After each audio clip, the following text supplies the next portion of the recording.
Good morning. Turn it on the chat. Welcome to Eat Your Backyard, my YouTube channel, where I take you on my expanding experience in the permaculture arena, let's say.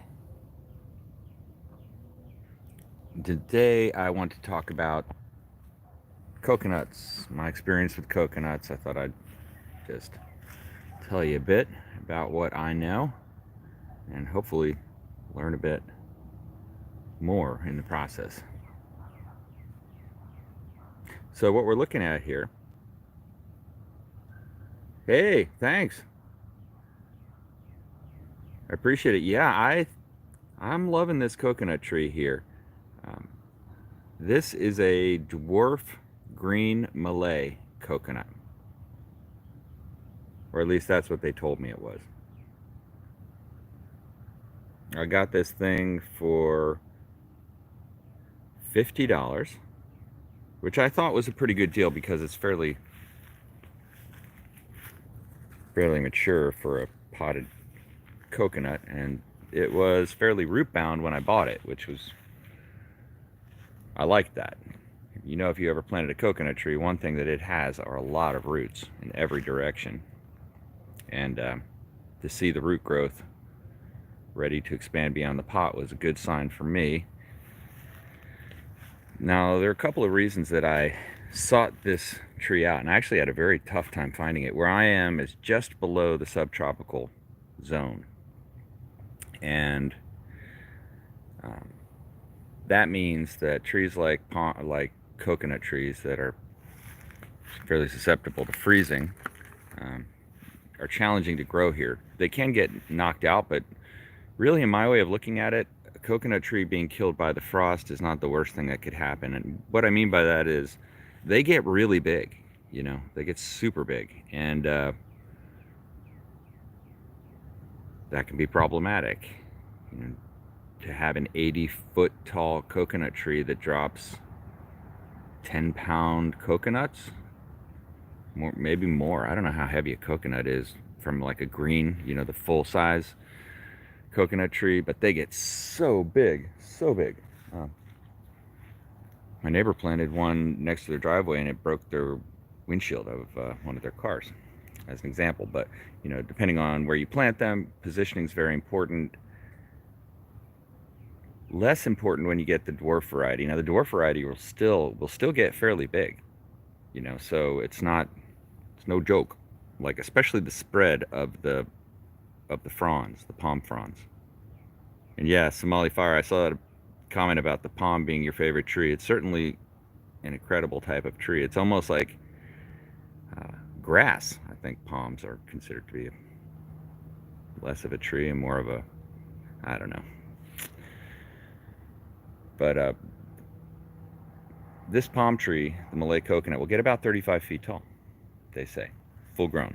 And so the height is really the thing that's reduced by getting a dwarf palm tree. This coconut has been in the ground for 2 months. And I'll talk about what it's done since I planted it and what I did to plant it. It's doing very well right now. You can see some of the yellowy stuff here. Those are fronds that were already on here, but they're also some of the initial fronds that get thrown out by the coconut tree. You know, at first, when it first sprouts, it'll throw out two things that look about like this. And here's the other one, maybe two or three. It actually had some, you know, brown spotting on it, a bit of white fly, but you know, it's going to get that anyway. So yes, this is a dwarf Malay. This is the green kind. So I know I'm all over the place on this, but I'll try to cover all the things that I intended to talk about. The green Malay coconut I was able to locate down in Wabasso, Florida at a small nursery. I was stoked about that. I called all over the place. I thought I was going to have to drive down to Homestead. I don't know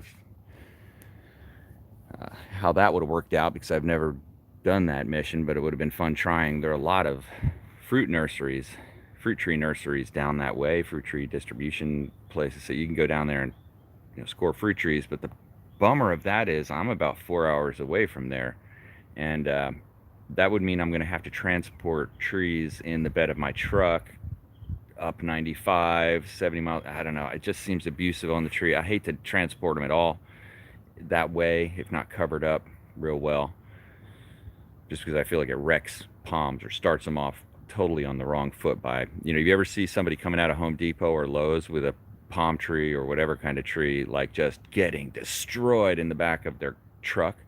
Like they got it, it's like you're subjecting it to a hurricane. It's right after you buy it. And what they say happens is the little pores on the leaves get jammed like wide open. So it just like breaks their, you know, physically breaks them in ways that then you see that the leaves will die after that happens, just like in a hurricane. But then it'll grow back. But my point is, I wouldn't want to start it that way. I want to give it the best chance to jump. So I'll just finish the last thought, which was that in a dwarf variety, what I know is that it doesn't get as tall, which is absolutely critical for me. But the other thing is that it does get as wide pretty much.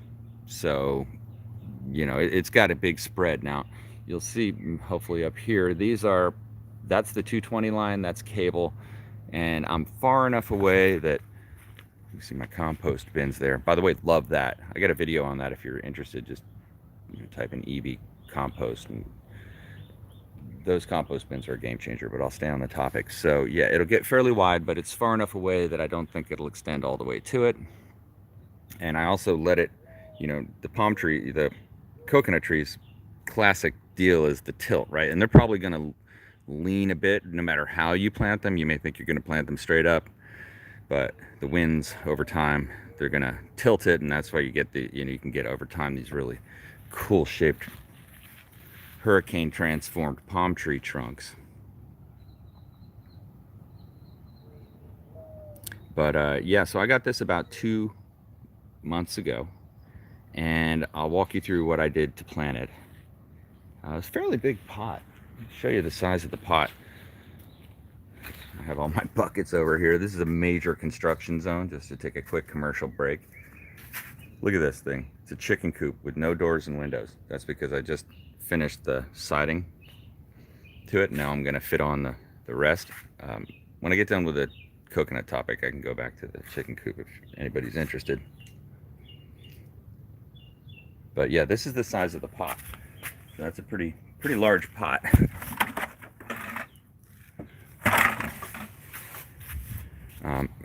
What I did was now just so you know that the soil in my backyard is sand, right? So, and with a little, you can see this has got a little bit of organic matter worked into it, and much more organic matter coming as a result of this. You can see this one's now getting chicken bedding piled into it for composting, which is insanely good for your plants.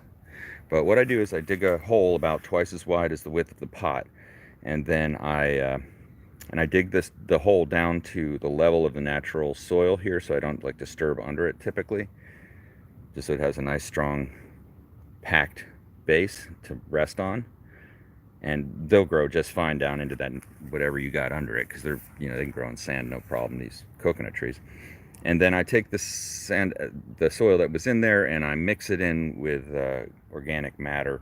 Now I've had to use Miracle Grow potting soil, stuff like that, but I'm weaning off of that because I'm going to have my own organic feed right here.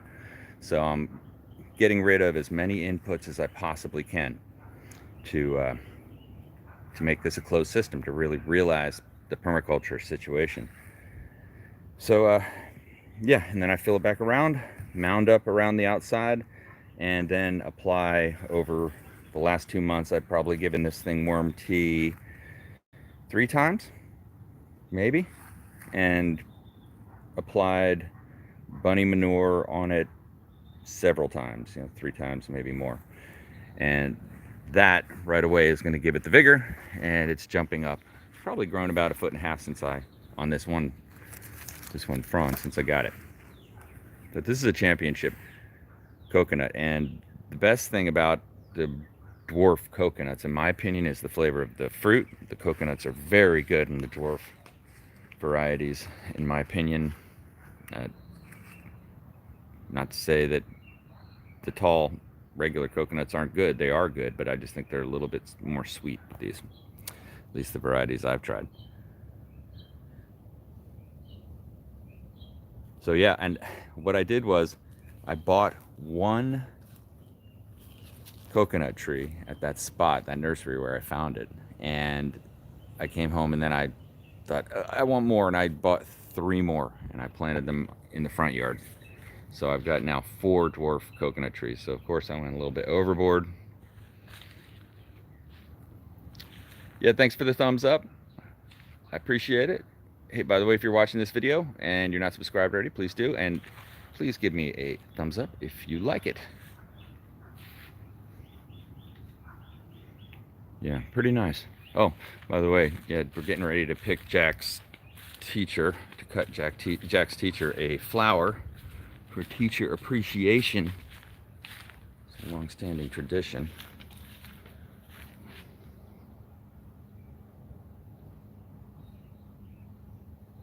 Yeah, never overboard with coconuts, Molly Flynn. I like the way you think. These are not things we'll regret too much, but anyway, I think this is the one that's won the contest. This mammoth sunflower. Yeah, so I've got a sable palm in my front yard, and I've got 3 sable palms I grew from seeds in that What You Got Going On series that I ran last year. So I'll be planting more sable palms. This is the ripe sunflower. Let's see if I can rip it off. Usually you can just rip it off so that it will. I'm going to come back and harvest it later. But if there is something that a rabbit loves, and this is a good example of permaculture, it's just this simple, closed loop systems. These are delicious. Oh, yeah, I would consider growing it, absolutely. I'd like to get many more palms in my yard, especially my front yard. That's really the spot for the palms. And you know, most of these palms are edible, like Eureka, look at this. All these will be edible palm nuts, palm fruit. And it's like fruit in plain sight that nobody knows they can eat, so it's less stolen. Somebody came and cut cuttings off my dragon fruit tree the other day. It's funny. They could just ask. They did a sloppy cut. All right. There you go. Oh, look at that. Good morning, Thumper.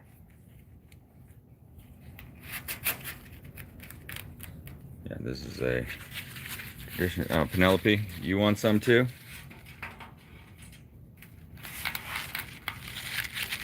Yeah, by the way, I'm like a bunny advocate now. I just think they are so cool, especially kept this way.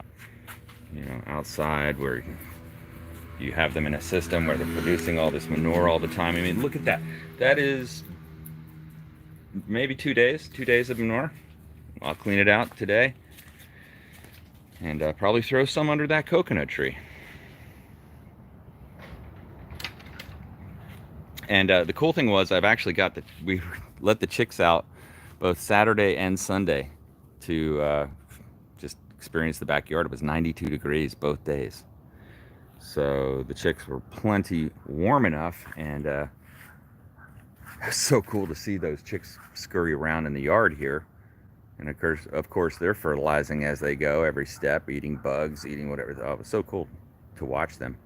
I'm really looking forward to getting them out in that coop. But now the animals component that I have, the animal systems that I have, 2 of them now, 3 of them, the worms, the rabbits, the chickens. That's, you know, if you've got those 3 systems in your yard, I think you're going to be as successful as you could possibly be. And one of the other last little pieces is to get some micronutrients. And I've never used it, but Suzanne over at Funky Chicken Farm recommended. She uses it. So stuff she had went 9 months. This one says you can feed it for 6 months, but it's a type of micronutrient fertilizer that's apparently pretty good. I'm going to add that around my fruit trees every 6 months for a little while, see how that goes. Now, speaking of palms, since we had some discussion of palms, let's look at some palms. Look at these little guys.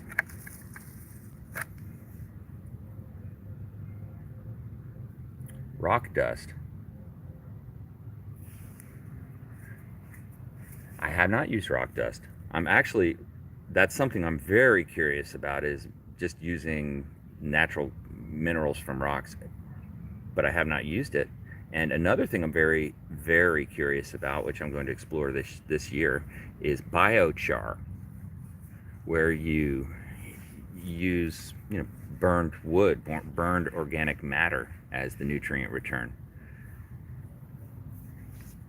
I think that's a really, really cool thing, biochar. Anyway, these are pygmy date palms. These are Robolini date palms, and let me tell you how I grow this kind of palm. Pygmy date, miniature dates, very, very miniature.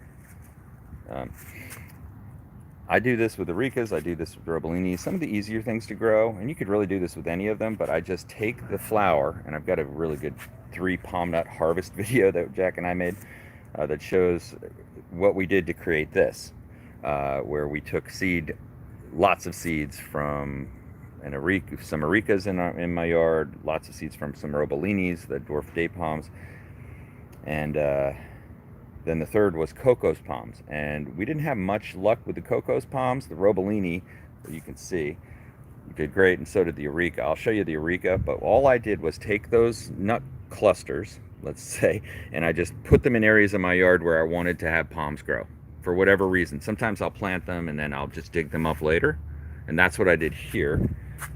Sometimes I'll plant them and dig some up later and leave some to grow in that place, and that's a good method. But these grew great from actually in a couple places where I planted them. You can probably see I also transplanted some over here, so I'll have a nice little Robolini clump near the chicken coop. Yeah, thanks.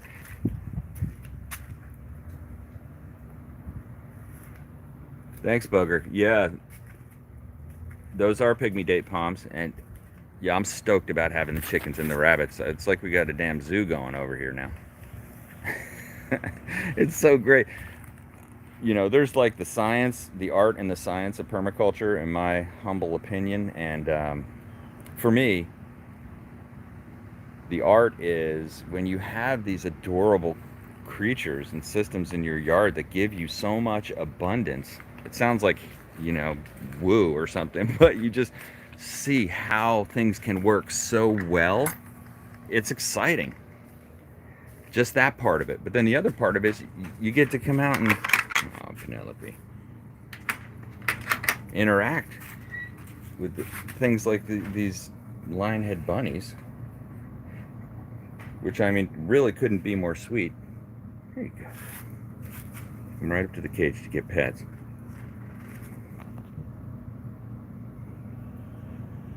Look at those blue eyes. They're reddish. Yeah, exactly. Imitate nature as much as possible. That's a big idea of permaculture. Yeah, that in nature you're not having to add a lot of things, but we are able to add a few things to make it so that these systems can exist, even in places like very sandy, arid barrier islands, like where I live. This is not meant to be growing mango trees here. If you look at natural vegetation in this area, it's low, dry, arid scrub brush with some oak hammocks dispersed. It's beautiful, it's amazing, but to get it to a fruit production level here, just put a few systems in place. I'll give you one example. This wall of Dracaena protects me against the salt flow that comes from the ocean. If you notice, the southern end of my yard, open and sunny, so that it lets in that key resource of the sun where I need it. You can see I'm starting to get some understory growth going. I have an herbaceous growth like the bananas and things like, a little herb garden, a little bunny herb garden.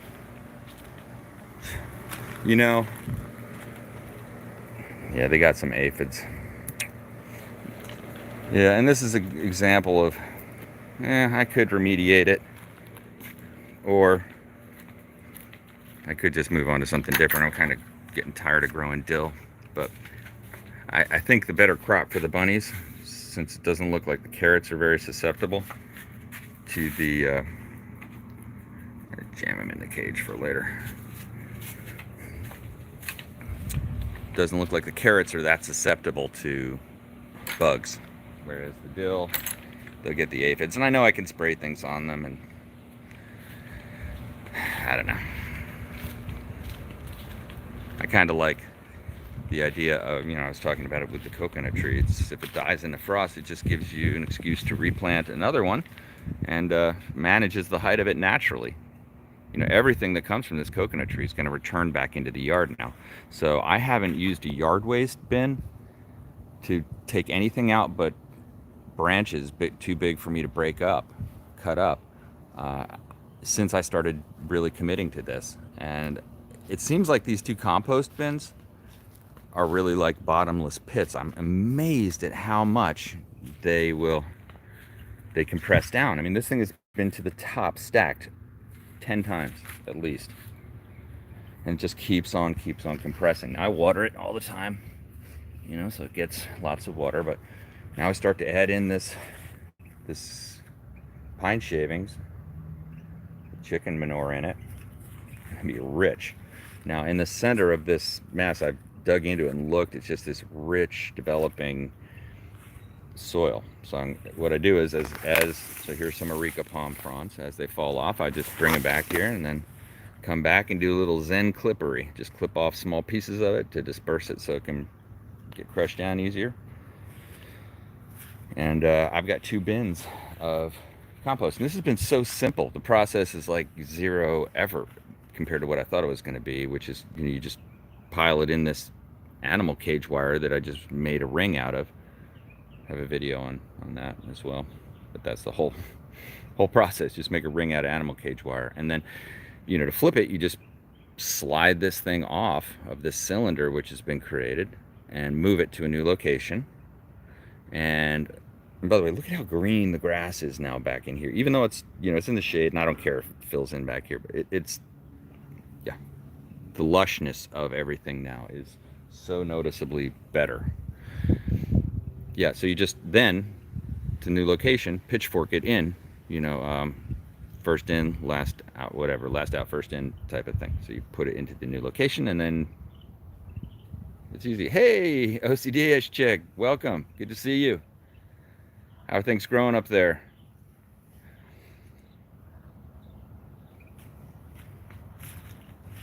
Yeah, so we added chickens and bunnies, and the yard is loving it.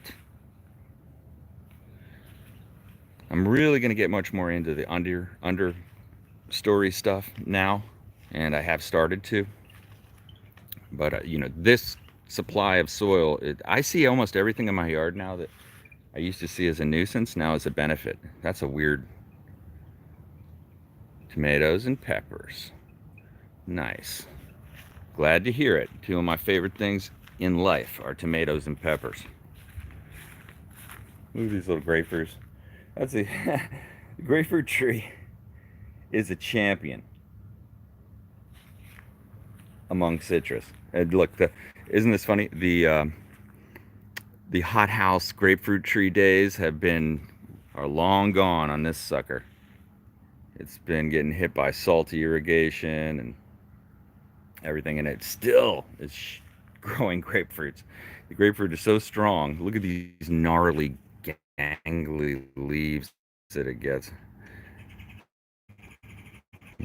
As long as it clings to life long enough, it'll shoot up and we'll have more grapefruits and we know what to do with. In Florida, you get a lot of people saying, oh, grapefruit's gross. Like there's this anti-grapefruit cult in Florida. I don't know if you're aware of. But I'm not part of it. I'm not joining up. I love grapefruits. That's a ruby red. They're so delicious. Yeah, so tomatoes. I wanted to show you. I got 2 varieties, again, over from Funky Chicken Farm. Support local farms, please. I'm sure you have some local farms near you. I would encourage you to go and interact with them, because every time I do that, it makes my life way better. Oh, there you go. Look at that.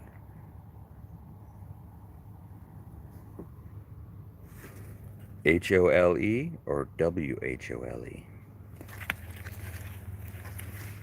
Yeah, but anyway, these little cherry tomatoes grow well in Florida. These are really sweet variety. Got them for $1 a plant when I plant them. These are Seminole tomatoes. Look at this. These are tomatoes, an heirloom variety. That, see how it's got that two-tone? It's like a variegated tomato. It's got the black and then the red, almost to an orange. It's so cool. That is the Seminole tomato heirloom variety. It's a dwarf kind of, it's kind of a miniature tomato, but they taste great and they grow in this really challenging environment. Oh, some comments went up on it.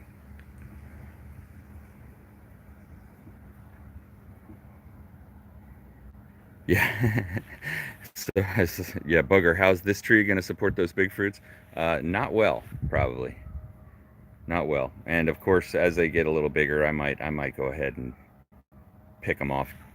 Typically, I would just take these off so they don't steal nutrients from the tree. But since it's a grapefruit tree, and I just think it's almost comical to leave them on, even if one branch gets the tilt, will hang over to touch the ground, this one will go up.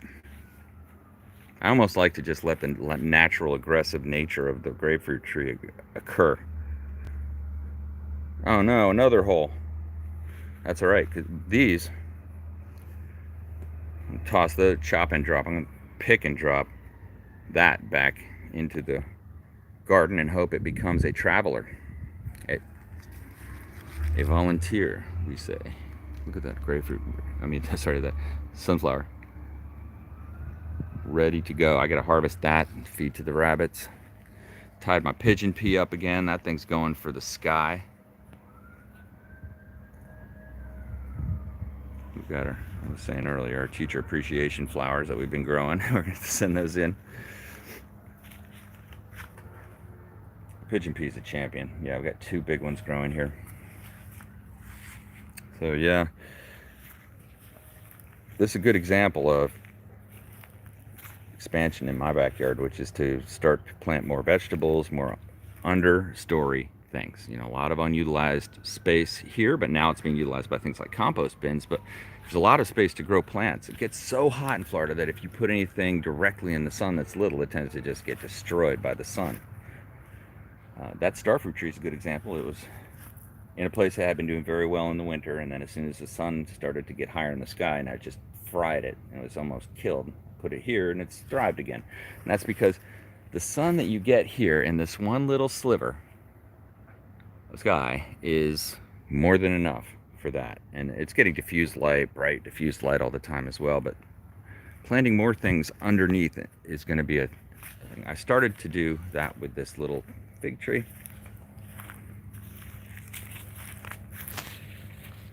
And I'm going to do that much more.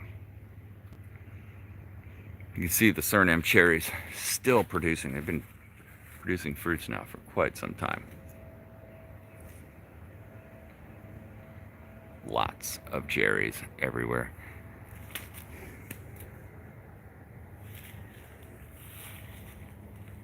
And if you look on the ground, you can see all the cherries and pits of cherries that we ate. But this is all feeding back into the system as well. I bet you if I put a shovel here now, especially with all the vermiculture we've been doing, we're going to find worms. And those worms are adding back the things into the soil that help the nutrients absorb all the roots for the nitrogen return. So it's all part of a really cool experience, I would say, you can have right under your feet. Another thing is the watering of palm trees, the watering of new trees, but I've been keeping up on the watering, and that makes a big difference. Especially with new palm trees. I was out here watering this thing every single day for about, at least 2 weeks. First 2 weeks, every single day.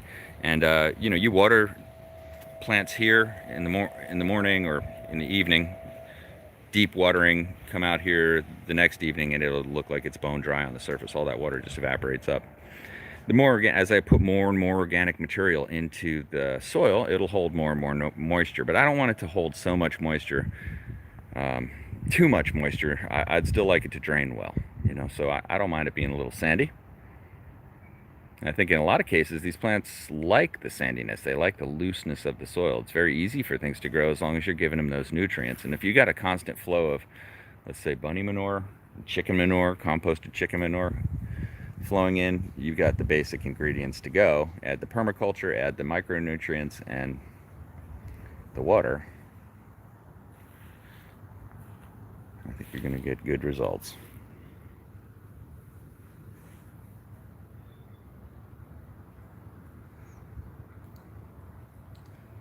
Oh, nice. OCD's chick, you've got the banana plants coming up. Can you get fruit that far north from a banana in a period of time, or just bring them in? Oh, that's interesting.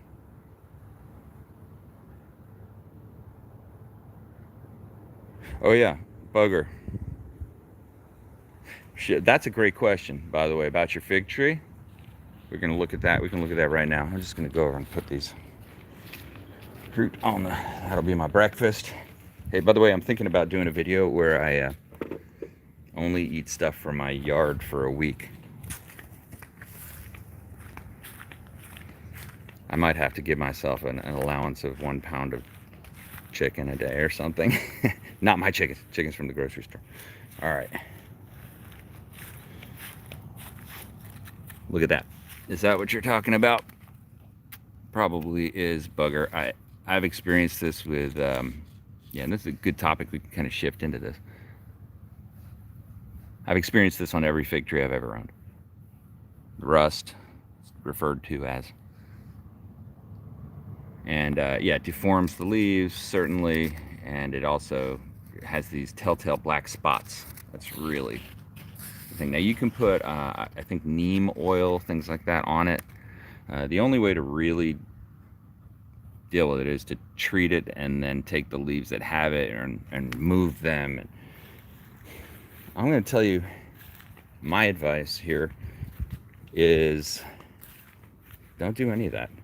They grow fine even with that. That's just part of the natural system that it happens with these fig trees in Florida. Every single one's going to have them.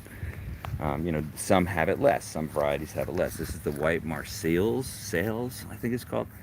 But I got this one, 12 bucks. It doesn't have it much. You know, you can see maybe it's could have it, but it really doesn't.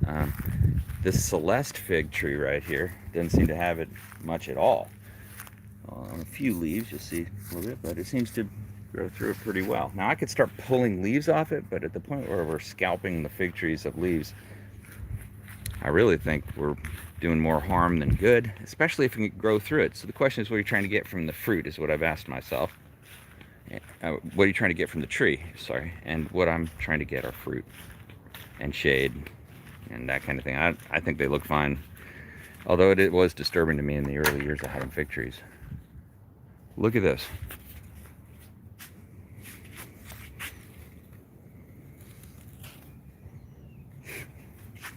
Every branch that you pull down. It's hashtag fig life 2021. That's the good stuff. Now I trimmed this tree. I've got several videos on my trimming of this tree this year. If you want to see the evolution, go check those out. But what I've done is created a nice little shade canopy for the rabbit run. Well, rabbit and chick run now. We've been letting the chicks in here. And, you know, it's cranking figs out now. And it'll get the rust as bad as you'll ever see a fig tree get rust. This thing has gotten rust every year. Hardcore, drops every single leaf eventually. But it usually fruits 2 times in the process, and it doesn't affect the fruit at all. Especially in the beginning of the year, it's super strong. You see these figs are about maybe 2 weeks, week from being ripe. When they come in, it's just bumper crop. Oh, check out the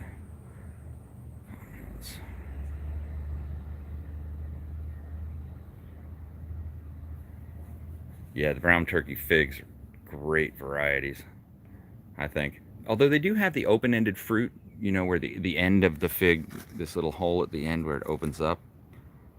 Here they tend to open up pretty wide, pretty fast, but you know, you just got to stay on top of picking the figs. It's like a cherry tree. Sleep on it, and you probably come out to an empty cherry tree. So those birds are not going to sleep on it. Look at this little cool arrangement here. Good example of, I like to do kind of eclectic gardening, whatever eclectic backyard stuff. This is a good example. In this bunny cage, I planted lots of things like this clover that I know bunnies love. They come on, chew on it every once in a while. This is lemongrass, edible. Of course, red sugar cane, good variety. They come and chew on the leaves on this from time to time. See, there's a little mulberry tree back in here. They eat the mulberry leaves. You can get a mulberry tree here, and this is another element of permaculture. So here's our meditation bench. No, it's just a bench, or it's a meditation bench, depending on what you want to call it. But the point is, I'm going to grow up mulberries right here, so that they provide a wall from the sun, which goes overhead here in the summer, and will hit this chicken coop pretty directly towards the end of the day. I'm so proud of this chicken coop. You might notice it's missing a few things, like doors and windows, but I'm going to add those on. I just kind of got it framed out and just attached a few screws to fit it all in place. But yeah, this thing is going to be an absolute monster.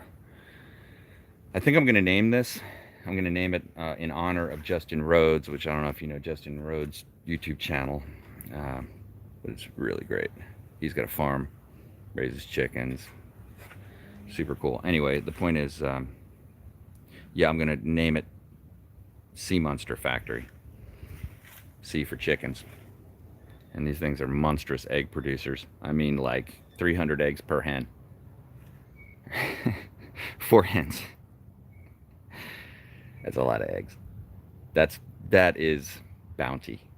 He raises, yeah, Justin Rhodes raises meat chickens and egg hens, but the meat chickens, and there's the cool guy that I met at Home Depot when I was buying wood told me about his chicken coop. He does the same thing. They grow these Cornish hens, and the Cornish hens, which are meat birds, will grow to be 12 pounds in 6 to 8 weeks. It's incredible to think how much, you know, if you're looking to get meat for your family, you know, how you could actually do this in a way that, and they all say this, and the flavor of the meat is, like, you can't even compare the stuff you get in the grocery store. It's so much better for you also, right? Because when your chicken gets sick, when you own it, it just dies, and that's that. I grew up on a farm. That's pretty much the process, and you reincorporate it back into the farm, you know, so nothing goes to waste. But, you know, on a factory farm or whatever, large scale farm, they can't afford to have their chickens dying like that, so they give them antibiotics and they're feeding them all kinds of stuff. So the point is, it's not the same situation at all.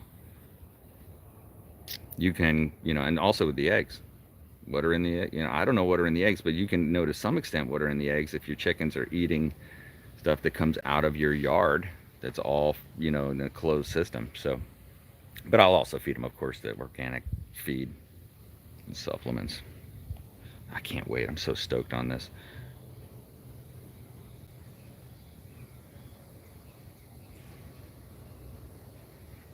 Yeah, so yeah, Somali flame, that's right. They do produce excellent manure, and they can definitely be eaten. Although I don't plan to eat mine because they're pets. But yeah, the meat rabbits, like the chinchilla or the New Zealand or the California, which are also great pets, they don't have to be meat. But the point is, they produce, they're another example of producing a high quantity of meat. They get like 12, 14 pound rabbits, not kidding, in a short amount of time. So in some countries, it's a big time. Hey, have a great day at work. Appreciate you jumping on. Yeah, where they eat rabbits more as part of their food. That's, you know, a normal thing. Here we generally see them as pets or whatever. So I guess the Easter bunny. But yeah, they're big time meat producers. But the point is also with their manure. The quality of rabbit manure is so much better than cow manure. It's not even funny when you look at the numbers. But horse manure is better than cow manure.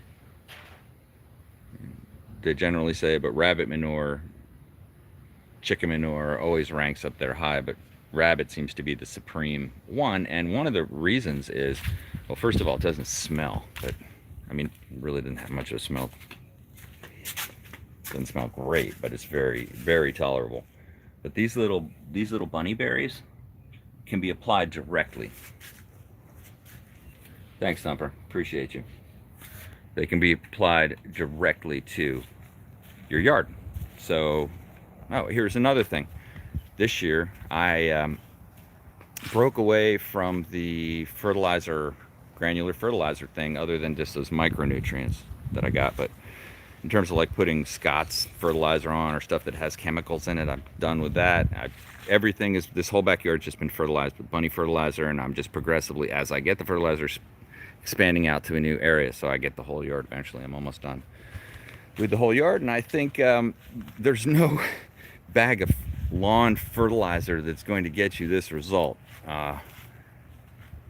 which is incredible. And I swear the fruit tastes better this year too. Look at all these mangoes. Yeah, we just let them drop on the ground and return. Sometimes we'll throw them into the compost bin, but you know, it can't set all the mangoes, so it drops the ones that can't set. And you can actually pick up, I call them apple mangoes. You can actually pick them up and pop them on the counter and ripen them just like that. You know, it's hard. You can ripen them and they'll ripen up and be a delicious mango. But they're just dropped because they're not, you know, viable. The tree needs to make a choice. At the top, whoa, there goes one. I'll probably bring that one in. Yeah. Oh, look at all the sap. Mango sap, one of the most insidious things there is. My daughter has a reaction to it, something like poison ivy.